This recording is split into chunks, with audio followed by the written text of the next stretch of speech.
Try to make English out of what it was. Our returning sponsor. Proud to welcome back our returning sponsor, Compex USA. Go over to CompexUSA.com, enter promo code PowerCast, and get 20 pairs of what? 28% off. I like it. 28%, which, as I understand, is 28% more off because it's already on sale through the end of the year. So you get another 28% off. Me and Smelly have been using the Bluetooth one, the wireless version. You can walk around, easy to set up. I use that sucker every day. 25% off is not enough. So here at the PowerCast, we decided to do 28. There's we three of us. us. 30 because it's too fancy of a number, so we're 28. Only here at the PowerCast. Exactly. Code PowerCast, CompexUSA.com. Please note the Compex offer is good for a limited time and does not apply to the lowest price model, which is the Edge. We're also supported by HowMuchABench.net, home of Mark Bell's Slingshot, bench heavy with no pain with Mark Bell's Slingshot.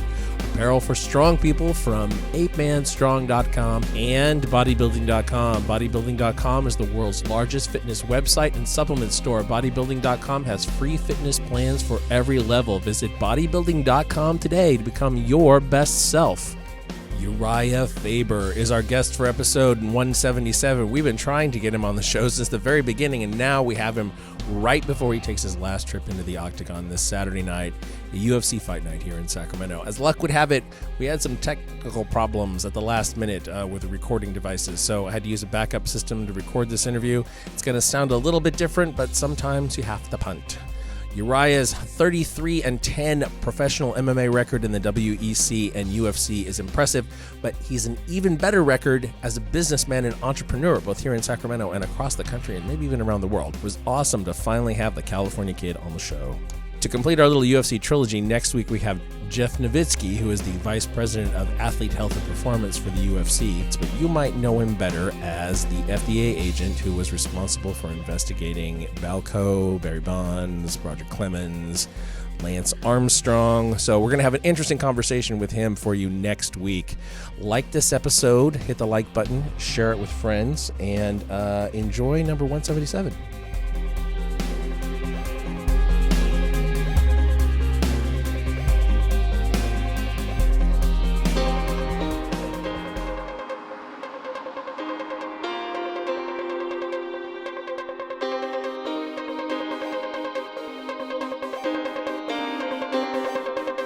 Recorded live at Super Training Gym in West Sacramento, California, this is Mark Bell's PowerCast.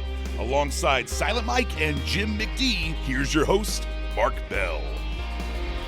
Mike here has been beaten up by every guest that we've had that's been a fighter. We've had the Dean Amin on here. He punched me for some reason. Has beaten the shit out of him. I don't think Joseph punched me.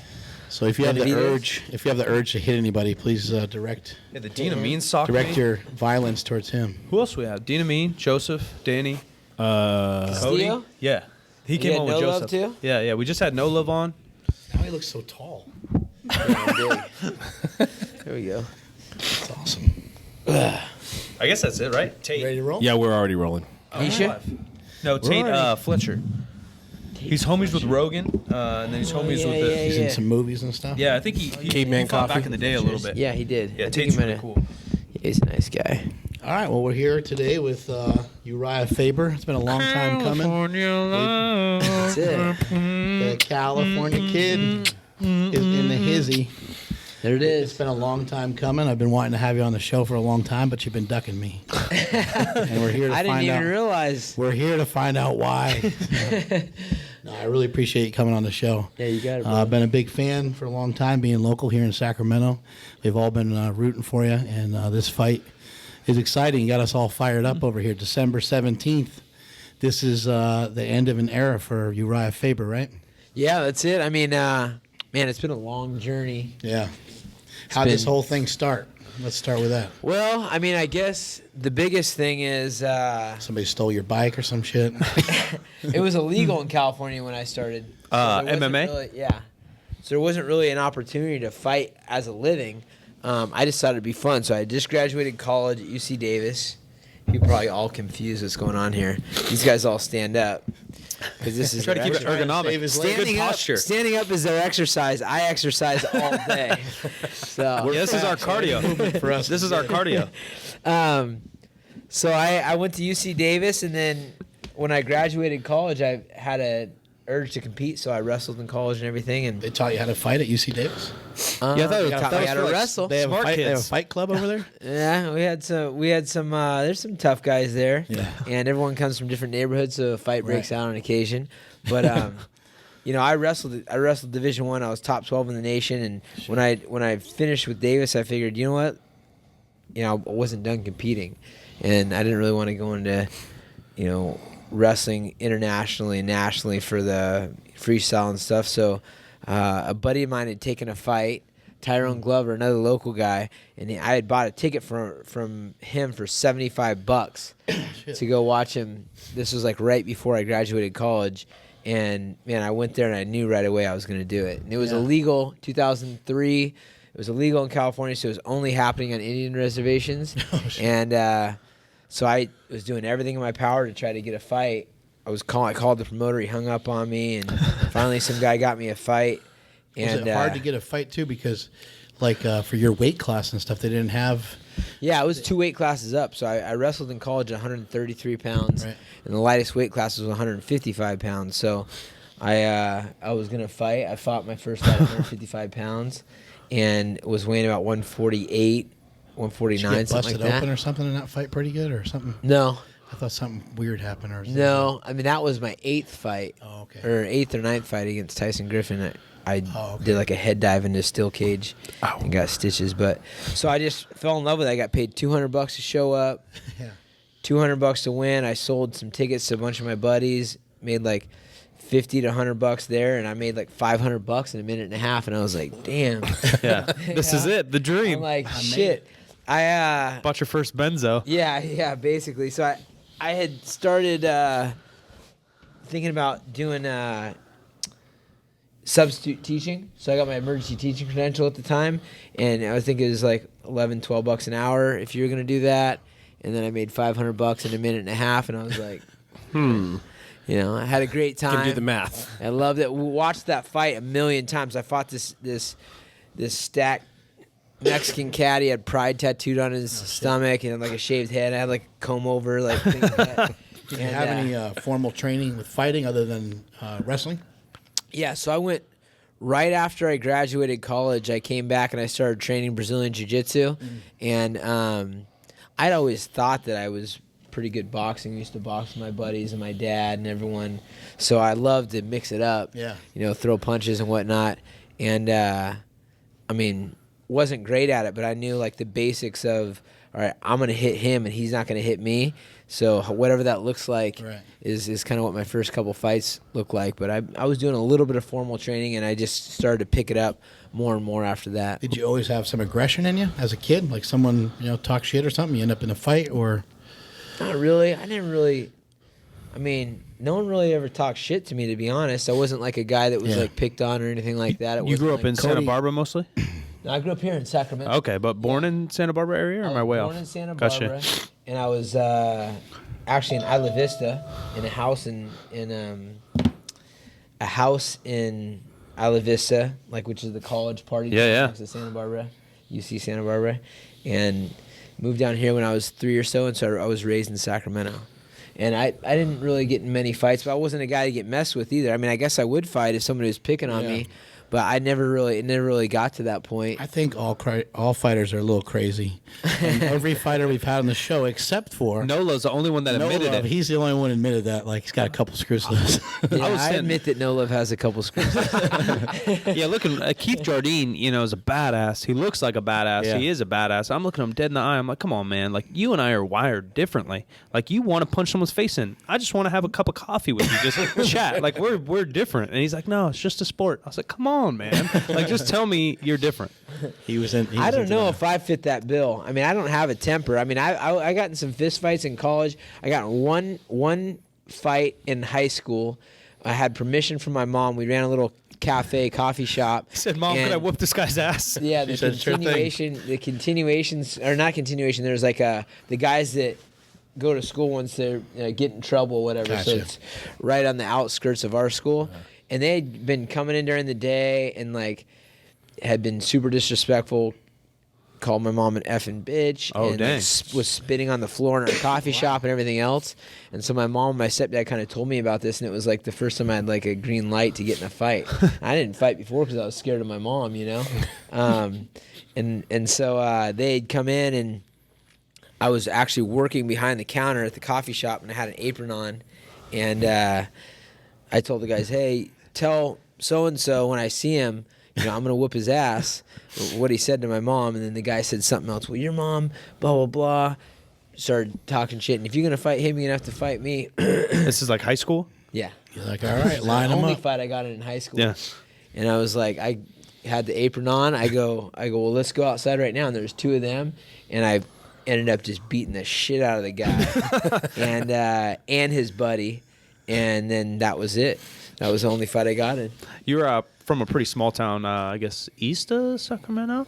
Lincoln and up towards Reno. Yeah. So maybe word got around. Like, just don't fuck with that guy. He fucked up two dudes. We're all friends. I'm a friendly guy. Yeah. You know, it's like there's, you know, Mexicans and cowboys and athletes, and you know, there's only 700 people in the school, Yeah, small. and it's everybody just has their role, but you know, everyone's cool to everyone. Yeah. And I mean, no one's messing with me. I'm friends with everyone, and they I think they know who the. I mean, I was a star football player, Yeah. a star wrestler. It's not like I'm like the target to be picking on. Yeah, and you're not necessarily. bullying other guys. And I'm so- not bullying anyone else, so there wasn't really a need. Now you get to college, and you get in the bar scene, throw some alcohol in the mix, and you have all sorts of people from different areas that don't Yeah. know each other, and everybody's playing by different rules. Yeah, we've heard some good stories. Yeah. we I've had some good kinda fights. Yeah, so I've had some good fights in Yeah, I college. actually used to work at Soga's. Oh, did you? You know Soga's, right? Oh, nice. Yeah, that's I right. remember one of the nights I wasn't working, but somebody's like, yeah, Uriah Faber came in here and he ended up getting this brawl and I think Lurch was working. bashing some people. And I was like, shit. Really? I don't remember that one. But I'll tell you what, I was in some good college fights, but I never picked fights. Right. But you have guys that come from different backgrounds and they don't know you, and Yeah. it's like in somebody's neighborhood, maybe they're allowed to get in your face and push you around and get, you know, without getting some sort of consequence. But for me, I was never the guy in elementary school and junior high and high school to where I'm going to let somebody push me around or be disrespectful. So if I got to get in a fight, I mean, I enjoy fighting. You know, I enjoy physical contact. Yeah. So if a guy's, Yeah, it's where you're comfortable. yeah, I got in a great fight in Chico one time. It was awesome. Chico's wild. Yeah, some guy. I'm seriously at a table like this, and I met Matthew Kelly. We called him Matty Little Fatty in elementary school. He's one of my best friends. He was a skinny kid. It was, Yeah. you know, the nickname. Funny nickname, Didn't yeah. fit it. Yeah. So, anyways, he was going to Chico, and I'm sitting there talking to him. I hadn't seen him in years, and like on that side, probably about where you're at, there's this big Mexican dude wearing a wife beater, and somebody had spilled a beer or something, and this guy had like two girls with him, and I'm just talking to my buddy, and he's like, hey man, you need to clean that shit up. And I just kind of ignored him. I didn't think he was talking to me. And he like comes over and he says, hey, I see what I said. You need to clean that shit up. And I'm like, I think I didn't spill that beer, man. It's not mine. And I just keep going. He said, you better clean it up, or you know, we're gonna have to go Shit. outside. And I'm like, you being serious, dude? I go, we'll go outside. He goes, you better be careful what you say, man. And I go, you want to go outside? So we walk outside. It's just me and him. And he's following me the whole way. He's going, you sure you want to do this? You better, you know, whatever. He's And I'm just double-checking walking, with I'm himself, walking. yeah. And I walk across the street onto this fraternity. There's like a fraternity right by the bar. And we're kind of hidden away. And there's a lawn there. And I go, all right, motherfucker. You know, let's go. I fucking, boom. I hit him in the tooth and like knocked his tooth. I still have a scar like right here on my Right on knuckle. your hand. And end up getting behind him, and I'm choking him out. And the whole fraternity comes out, and they're like, hey, man, let him go. I'm like, Yeah, it was let the pleading guy for help go. at this point. I like, let him go. And I'm like, you're a fucking dumbass. And just walk off. And he's like laying there all bloody. But, you know, those are the kind of fights where it's like, there's no real reason to get a fight. But if somebody's picking, Yeah. you know, picking a He's fight, not letting you be. I don't mind fighting. I enjoyed it, actually. That was before I was a fighter. That was Right. still in college. There's got to be a sense of pride too with being a wrestler. You know, someone's challenging you, especially if you're with your friends Yeah, or it's your something like sport. that, and you're not gonna back down or give up on I anything. think it's more about, yeah, I mean, I guess a sense of pride, but more about just like, where does this person get off trying to think they're better than someone else, Yeah. you know? And like, almost like, I'm going to teach this dude a lesson. You want It's a funny thing. 'cause, Yeah. like, no one's going to, like, I'm not going to be out at a bar and someone's going to be like, hey, dude, let's fucking bench. Yeah. You know what I mean? Like, but you might bump into someone like, hey, Yeah. let's fucking go at it. Yeah. And where you have, I mean, you're a fucking professional. Right. You know, where you've been training at it for years. You're used to people throwing punches at your face, or you're used to someone trying to take you down, or you're used to any of those scenarios, really. So Yeah. you're super comfortable with it. Whereas everybody else, pretty much 99.9% of anybody is terrified to get into a fight, or they want to try to avoid it. That's one of the biggest fears in the world is a physical confrontation with another human being. And I was thinking about that, you know. It's been 23 years of combat sports with wrestling, and then 14 years as a professional fighter, and I'm fighting guys, throughout the years that are some of the toughest dudes on the planet, proven. Yeah. Joseph Benavidez, Chad Mendez, even CJ just Cody inside your Garbrandt. own gym, it's nuts. I mean, every day you're fighting some of the baddest dudes on the planet. Right. I mean, we are very, acclimated to combat. So it's not a big deal. Does it give you an advantage in business? Because I know you're very successful with business as well. So, some of the mindset coming from wrestling and some of the mindset coming from UFC even. I would say just in general, being a competitive athlete helps in business. Right. I mean, you guys know, as athletes, it is not an easy life. It's ups and downs and wins and losses, and you have to keep on going, and so that makes sense for business. I think another thing is understanding how to work as a team.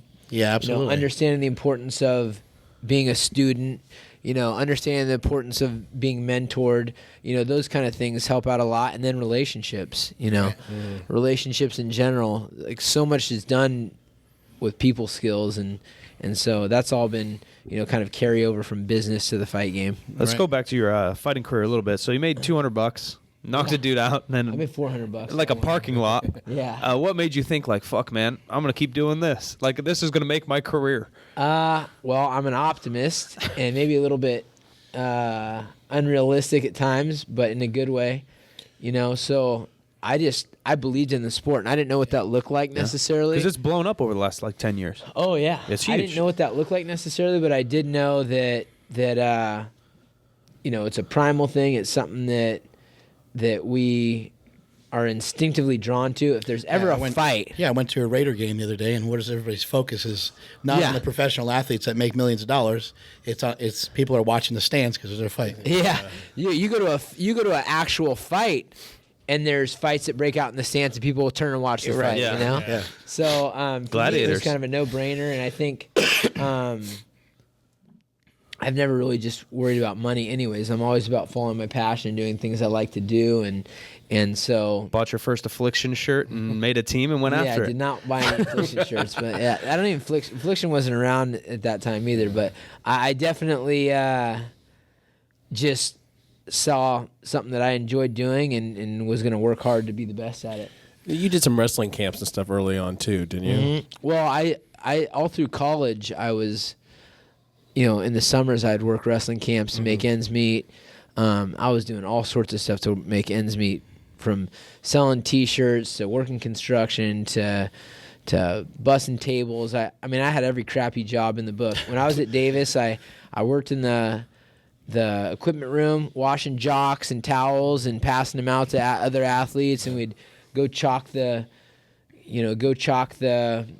football field and the baseball fields, and then I had a job for the grounds department at Davis where I had to get up at like 6 a.m. and drive around one of those green things, and I remember the guys were like 15-minute break. You take about 20 minutes to set up for your 15-minute break. You take your 15-minute break, then you take your 20 minutes to get back into working.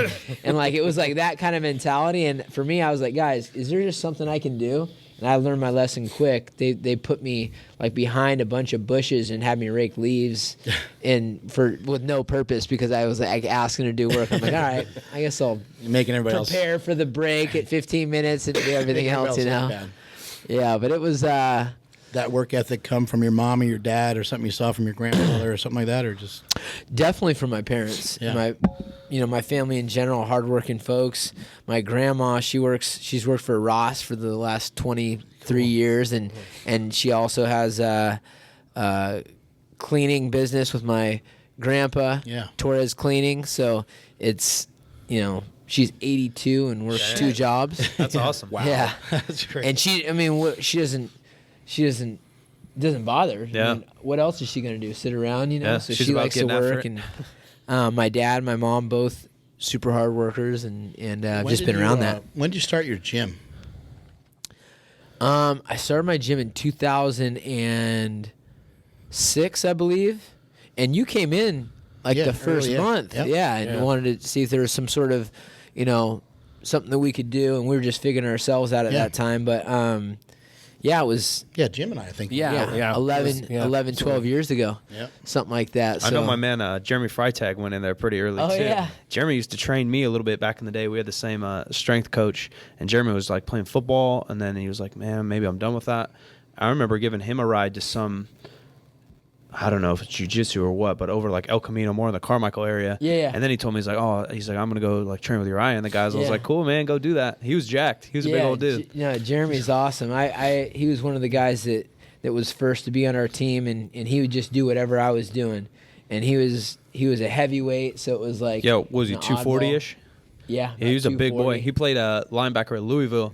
And then I played basketball, but I worked out with all these football guys. We go to the track, and that dude's outrunning me. I'm like, fuck, dude, this guy's an athlete. Yeah, he's a workhorse. That was Cassio's place. That was on El Camino and Mission. Yeah. I used to drop him off there sometimes. Yeah. You used to drop him off. I used to go pick him up all the time. Then I was like, I had like $4,000, $5,000 in the bank, and I was like, I told Jeremy, I'm like, why don't you just buy a car? He's like, I don't have any money. So out of my like $4,000, I loaned him $1,500 to buy a car. Thinking, I had the car for $300 I bought in Tahoe. The car before that I bought for $500. I mean, I was rolling these hoopties.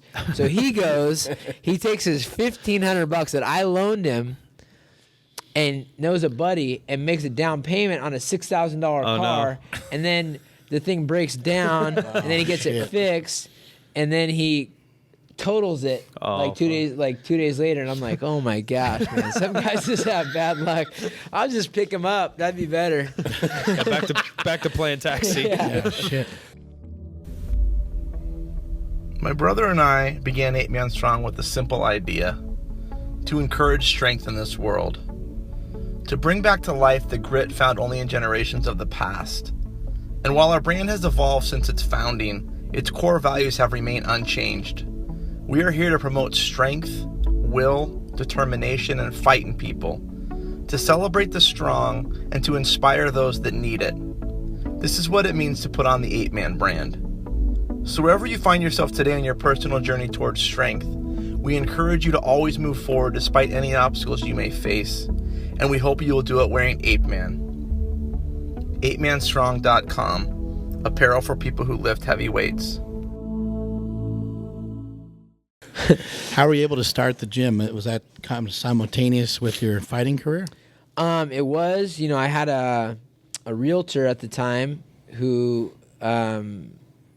was also a friend. She's actually passed away now from brain cancer. Wow. But she was introduced me to my friend Matt Fisher, who went to the same high school I went to 10 years prior. His dad was a wrestling coach, et cetera, and he was a chiropractor, and he was interested in doing some private. So the first time I called him to do like some privates, make some extra money because I was struggling, he was like, hey, have you ever thought about doing a gym? So I was like, yeah, I would, but I don't really have time. I'm real busy with what I'm doing and don't really have the capital. Training's a full-time job. Yeah. And literally, like 4 days after we met, we were talking about doing a gym, and he put up the money initially, and we, made it happen. Yeah. So, I just kind of lucky, a guy that believed in me before the sport was really big, and then a lot of hard work. My dad's a builder, and my uncle's a plumber, and we put a lot of elbow grease in and just made it happen. How old are you at that point? I was 25 years old. Yeah. I graduated college, I was 23, and this is about 2 years after. And you're moving and expanding now, right? Yeah, so I actually just sealed up our new location. We're doing pre-sales right now at that location, 6700 Folsom Boulevard. It's directly across from Sac State, Very cool. right near Dollar Tree. And, there's a Beach Hut Deli right across the street. It's on the corner of 65th and Folsom, basically. Cool. And so we're signing folks up right now and going to be 3 times the size and have about 12 times the parking, which will be really nice. Yeah. And especially now with the new arena. And so I'm and excited right by for light that. rail too. Right by light rail, right by the bus station, right off of Highway 50. I mean, it's a great location. Yeah. With a gym called Ultimate Fitness, is the gym a combination of some of these world-class fighters along with people just going in, wanting to learn jiu-jitsu, wanting to learn wrestling just for fitness and general health? Yeah, 90% of our members are just in there to have a good time and have fun. Our team lives within that gym, but especially in the new location, there's going to be all sorts of options. So we have our world-class team of fighters, which, Paige Van Zant and Cody Garbrandt and these superstars, they're going to be training every single day in a little area. But the rest of the gym, 20,000 square feet, Right. is general fitness, strength and conditioning.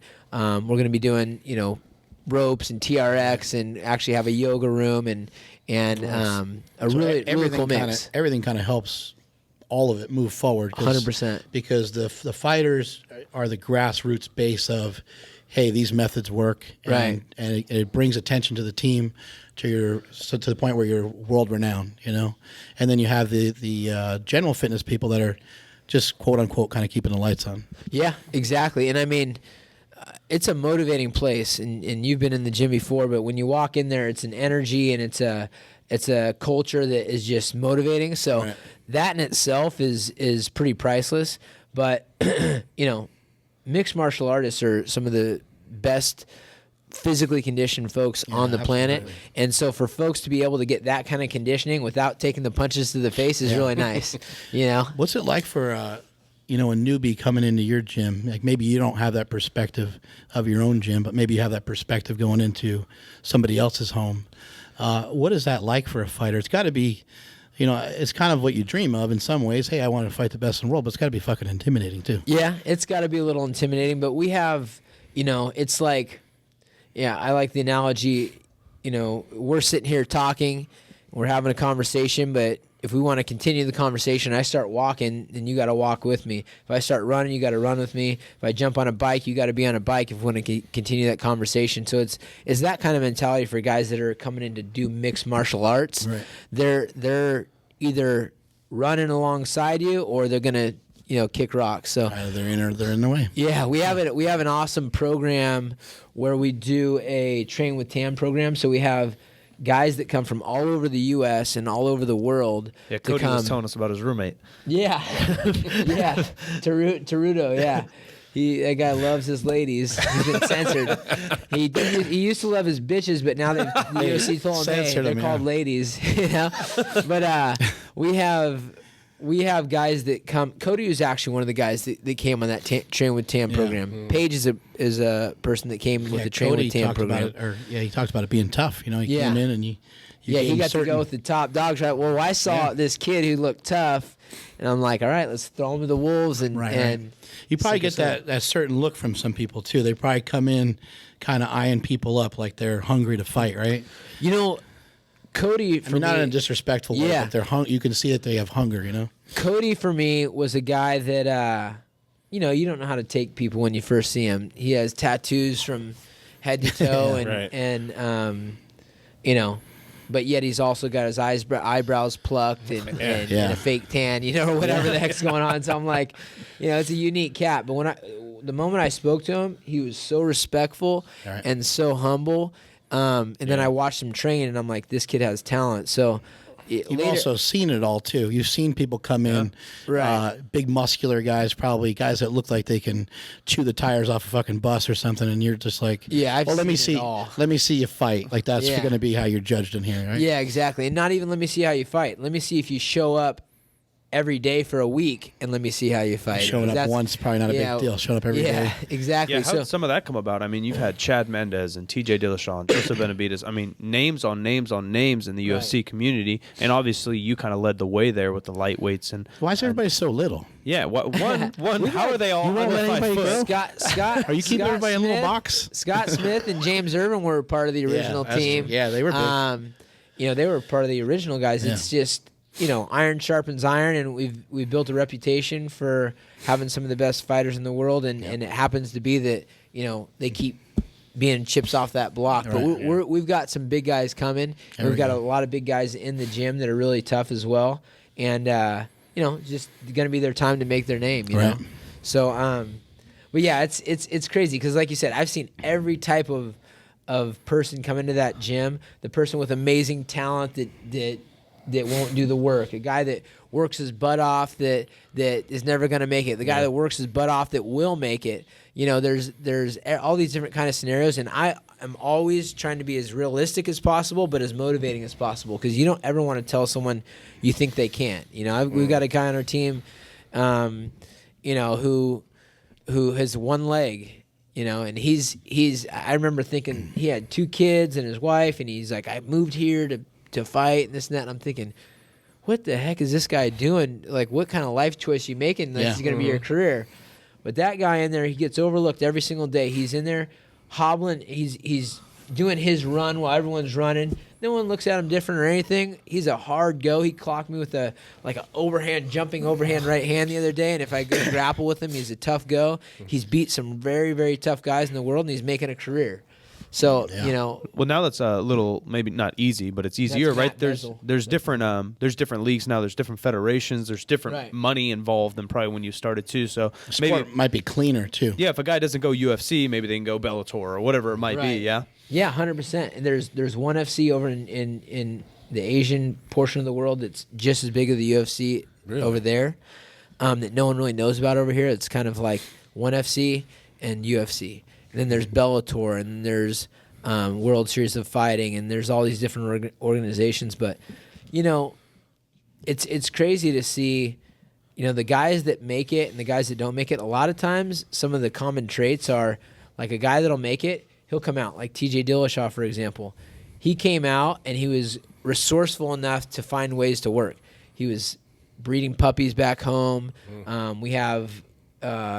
some friends of the team that have been part of the team that started a business mowing lawns. They do lawn maintenance for bank-owned properties. They've employed Andre Feely, and they've employed Lance Palmer, and they've employed, TJ Dillashaw.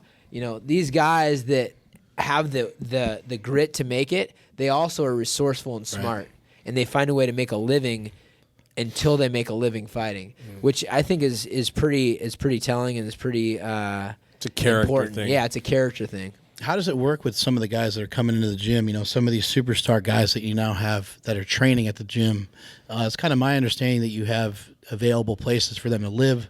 Are they paying rent? Those that make it to UFC, do they still pay rent? Like, how does some of that stuff work? We're actually vetting that system out now. I started this team with a block of houses, and they just all literally live on the same block. that was the beginning of our team. Yeah.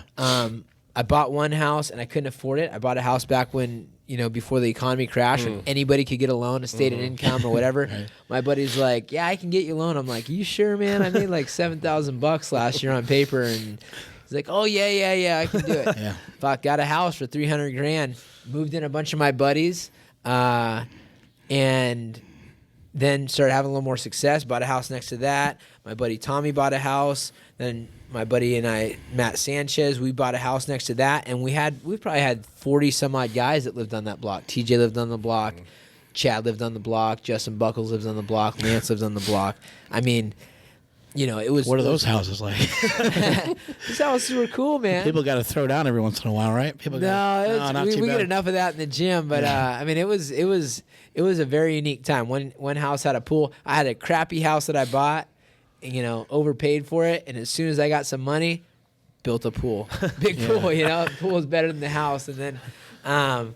Then we have one house where we have all the barbecues. Another house has the trampoline. Like, it was just a fun time. And Cody was telling me like he was living out of his car and stuff like that, and then he got into one of the houses and he was super pumped. And then there's so many people in the house, he's like he couldn't sleep and all these different things. Like I'd rather be back in my fucking car again. Yeah. When he first came down, he was staying with Vince Murdoch. So Vince would be hosting a bunch of guys, has a bunch of bunk beds in his apartment, and a little joint area, and again, the guys that really want it, they find a way. And Cody is one of those guys, resourceful, whether it's through relationships that he's built or on the back of his hard work and what he's accomplished as a wrestler or a boxer or being a good guy in his home city. Find a way. And has Cody's uncle been over to your place? He's actually going to come on Sunday, and he's going to stay at my house. We heard some good stories. The Stingray? Yeah. That guy's a crack up, man. He still can't say my name right. That's amazing. I can tell it to him what does he call you? Uriah. Yeah. I think it's Uriah. Uriah's got what it takes. No, he's fucking great, man. Stingray's, he's a crack up. Yeah. You guys must have a lot of classic characters like that around you. Oh, my gosh. It's amazing. From Master Tong, who actually went back to Thailand finally, he's my longtime trainer. He's a character, and everyone in between. We've got Andre Feely. He's a toothless, neck-tatted rapper, philosopher, fighter, actor, whatever. We got all these guys, and they've all got their own little things, What are you most proud of so far in your career, business-wise or otherwise? I would say probably the thing that I'm most proud of is just the ability to have made a career doing what I love. Because I think that's a rarity. That's something that people are not always able to do. And I'm pretty proud of the fact that I've helped and nudged and recruited a lot of other people to help build, and I talk about this in my book, building a who's who network. So, it's one thing to and maybe arguably building some people that are going to precede you, that are going to be better than you, right? Exactly. Yeah. I feel that daily, unfortunately. No, but I would say, building a who's who network is not about like, here's Urijah Faber and I want to meet him because he's Urijah Faber. It's more of like taking someone with potential, like a Chad Mendez, who I see and be like, man, that kid could be great. And then he helps me, I help him. He's one of my training partners. We accomplish these big things, and then it's like, oh yeah, there's Urijah Faber and Chad Mendez and Joseph Benavidez and Cody Garbrandt and Paige Van Zant and Mark Munoz, and like those are all people who are like a who's who, but you helped each other get there. And like that's a real network of people that'll stick by each other in times of need, not just because they have done something, etc. So I'm proud of the fact that I've helped build, other people's success alongside mine. Do they absorb from you that sort of entrepreneurial spirit that you have, and they start to develop things for the world outside of fighting? Like, yeah, a ton have, and I think it's exposure, and the mindset. Like, what are you thinking? And I've experienced it with myself where I've seen, I've accomplished something and then be like, oh man, I accomplished that. And then you think bigger, and then you do something else and then you think bigger, and then you meet someone else that, may have done, something. There's always that somebody on motivates another you. And level, it's like, you're just thinking bigger and bigger and bigger. So I know for a fact that, my guys, my peers that have been alongside, like Danny Castillo, for example, he's got his second gym location for P2O Pilates. Right. And he took that leap and talked to me about it when he was doing it, and now it's part of what is him. He's a businessman, he's a fighter. Danny told us on the podcast that he hates you. And he said, because he's like, your motherfucker's so upbeat all the time. He goes, he's not having a great day, and you ask him and he still says he's having a great day. He's like, sometimes it's just not a fucking great day. Yeah, I get a lot of crap for that, but I remember just trying to stay as positive as you can, I guess, right? Yeah, it's about perception. I remember at 32, guys were asking if I was going to retire and whatnot, and like people were talking about getting old, and I just would not say I'm getting old. I still won't say I'm getting old. I'm not getting old. I'm freaking young. Right. I'm super young. I'm the CEO of a major company, my company, 37. I'm retired from one career, in a few weeks at 37 years old with a bunch of irons in the fire. I'm young, and I'm excited about what's next, and so I just keep that mentality, and I'm not going to let anyone get me down, even though you have down times, but Yeah, well, you have all these new guys coming in. You can kind of live through them a little bit, and even though you don't want to, even though you still want to be the best, you have guys like Cody coming through the doors that are getting you fired up, and then you wrestle with them and spar with them, and you're like, "Fuck, man!" But I love going with that keeps you. Those guys, it keeps you motivated, right? It forces you to stay on edge. Yeah. And that's part of the secret to my success has been being tested daily by the next generation. It's another thing. And you're teaching them too. Yeah. You're giving them It's the not like knowledge. you're going to stop doing that, right? No. And I mean, to be honest, I'm going to be attacking whatever is next with, the fighting spirit, whether it's the business world or the entertainment world or the real estate world or whatever it is I'm going to be doing is going to be, I'm going to attack it, with that same intensity and drive. You got some plans for some of that? What's next? Yeah, what you got? So I've got a lot of stuff that I've been working on. I think, and I've talked about this before, everything is going to go back to real estate on some level, whether it's construction or, rentals or whatever it is. I enjoy it. My family's had a history with it. I understand it, and I'm learning more about it. So I like entertainment. I'm actually pitching a show right now with the Always Sunny in Philadelphia guys, which is a great concept. We're just finishing. I have to do some voiceovers after this. Awesome. For this TV concept, I've got some movie ideas and some scripts that I'm helping with, possibly on stream, but maybe helping produce that kind of stuff. I have our new building. That's a real estate play as well as a gym and a business. Cool. So you bought into that center then? Yeah, I'm working on I'm taking that over eventually. Yeah.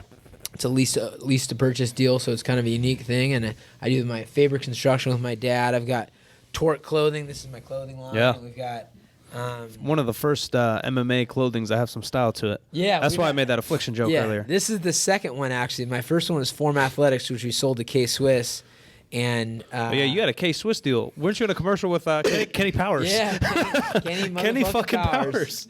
That's right. That's a great TV show. That's awesome. Oh, he's so funny, Kenny man. Powers. He's a riot. So there's that stuff I have locally. You guys should go check it out if you haven't already. But we have Vibe Health Bar. Yeah, with Josh. Yeah. Yeah, we had Josh on the show too. He was talking about it. Liquidology is now partnered with us. It's the fresh juice. Nope. And also supplement company, Cool. Purist Labs. I have little bits and pieces of a lot of these different things that I'm passionate about and that I believe in, and so I have a lot of different things I'm excited about. But the last thing is the fight against Brad Pickett. Yeah. How you Brad think? One Punch Pickett. How you think that's going to go? December 17th here in Sacramento. Man, he's kind of an under-celebrated guy. He's very tough. One Punch Pickett is because he hits hard, and I know he's more of a loves the box, but he's very good at wrestling and jiu-jitsu. But I think I'm going to be a step ahead of him. I think I'll be a little bit faster. On the ground, I'll have a big advantage. I feel like I'll have an advantage on the feet, but I'm sure he feels that same way. So it's going to be two veterans that are going for the kill, but I'm looking for the finish as soon as possible. It's going to be pretty wild, being here in Sacramento. New arena. Yeah, the new arena. Yeah, I'm excited for Have that. you been over there yet? I have been over there. And I saw you there on opening night. Yeah. Kings. Yeah. Yeah, we were over there pumping up the fight and everything. Yeah. But yeah, it's just cool. I'm a part of this community. It's an important part of my life, and Absolutely. getting that new arena in here, which is big for our city, Huge. and having the first big fight there, and making it my retirement fight is just it's just falling into place. And better having be good. Paige, we're passing the torch. Yeah, to Paige is yeah. the main event and a draw for this It'll be huge. area, so it's good. I went to the Kanye concert and it just ruined my vibes of the Golden One, bro. So if I make it to this fight, you better put on a Kanye show. lost it, huh? Bro, he killed us. Killed Yeah. us. Lost his I mind. watched some of that on the internet. All right, we got to get Urijah Faber out of here because he's a busy motherfucker. That's I right. appreciate it. Yeah, I got a meeting. 15 minutes. You guys know where to find him. He's Urijah Faber. If you don't know who he is, then you're off the team. Strength is never a weakness. That's it from me. What do you got, Silent Mike? If you guys haven't checked it out, make sure to check out Complex Stim Machines. Stim Machines have been around for decades and continuing to prove their worth in the fitness industry. Join the team and use coupon code PowerCast and to get additional 28% off your new muscle stim machine. This coupon code is valid with any additional promotions Complex is running.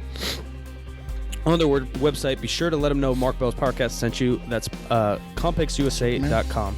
Code PowerCast. I'm Jesus Jim McD, STTV. Everywhere that I want you to find me, follow the show on Instagram. We are at Mark Bell's PowerCast. We're out. I got more.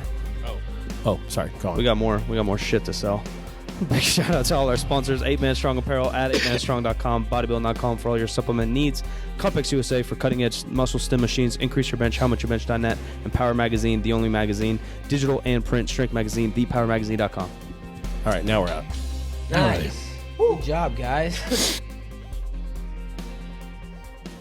Mark Bell's PowerCast is a production of supertraining.tv.